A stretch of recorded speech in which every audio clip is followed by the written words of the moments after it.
Gallantry medals తీసుకున్న దేశభక్తులనుకుంటున్నారా? అస్సలు కాదు. లంచం తీసుకుంటూ అడ్డంగా దొరికిపోయిన అవినీతి అధికారులు. వేలల్లో జీతాలు, కోట్లల్లో సంపాదన. ఎలా సాధ్యం? ప్రజాస్వామ్యమా లేక లంచస్వామ్యమా?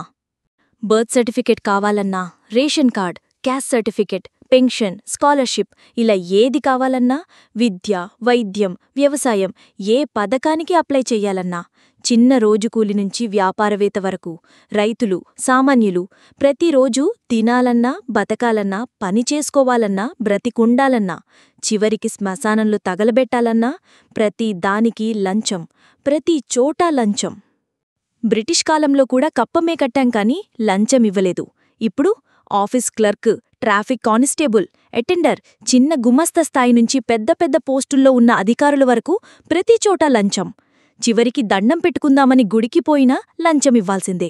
100 కోట్ల జనాభాలో ఓటు వేయని వాళ్లు ఉన్నారు కాని ఎక్కడో అక్కడ ఏదో ఒక లంచమివ్వనివాళ్లు లేరు. ప్రపంచంలోనే అతి పెద్ద ప్రజాస్వామ్య దేశం. స్వేచ్ఛ, సమానత్వం, న్యాయం అందరికీ సమానంగా ఉన్నాయా? పని తొందరగా అవుతుంది అనే ఒక అపోహతో మనం అలవాటు చేసుకున్న దురాచారమిది. అసలు అవినీతికి బలవుతున్నది ఎవరు? మనమే. సామాన్యుడు, పేద, మధ్యతరగతి మనిషి ప్రభుత్వ పథకం పొందడానికి లంచమివ్వలేక తన ప్రాథమిక హక్కులను కోల్పోతున్నది పేదవాడే.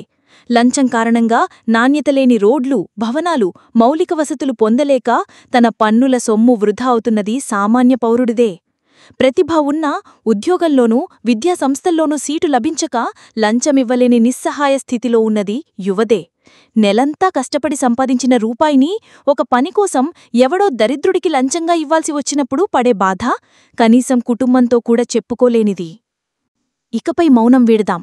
లంచమడిగితే భయపడకండి. లంచమడిగిన అధికారిని పై అధికారులకు, అవినీతి నిరోధక శాఖకు ఫిర్యాదు చేద్దాం. ప్రభుత్వ కార్యాలయాల్లో పారదర్శకతను డిమాండ్ చేద్దాం. ప్రతి పనికి ఒక సమయపరిమితి ఉండాలని పట్టుబడదాం. మీ హక్కులను తెలుసుకోండి. సమాచార హక్కు చట్టం, ఆర్టీఐ వంటి సాధనాలను ఉపయోగించి మీ పని ఎందుకు జరగడంలేదో ధైర్యంగా అడగండి. ప్రాణం పోసే మట్టిని వెలపెట్టి అమ్మే అధికారం ఉండదు. కాని మనం ప్రాణాలకే వెలకట్టే అధికారాన్ని వారికిస్తున్నాం. ఇది లంచం వల్ల జరుగుతున్న దుస్థితి. ఇకనుంచి మన ఆత్మగౌరవాన్ని, మన దేశ గౌరవాన్ని కాపాడడానికి మనం ఒకరితో ఒకరు నిలబడి పోరాడదాం. డబ్బు ఇవ్వడం ద్వారా మన పనిని తొందరగా చేయించుకోవడం కాకుండా పని ఎందుకు కాలేడో ధైర్యంగా అడుగుదాం. జవాబుదారితనాన్ని డిమాండ్ చేద్దాం. కాలుష్యం వల్లనో, సమస్యల వల్లనో కాదు, లంచం వల్ల బ్రతికుండగానే చచ్చిపోయి శవాల్లా బ్రతకడం మానేద్దాం. ఇప్పుడైనా నోరు తెరుద్దాం. కనీసం తరువాత తరం వాళ్లకైనా ప్రజాస్వామ్యమంటే ఏమిటో చూపిద్దాం. ఒక్క క్షణం ఆలోచిద్దాం.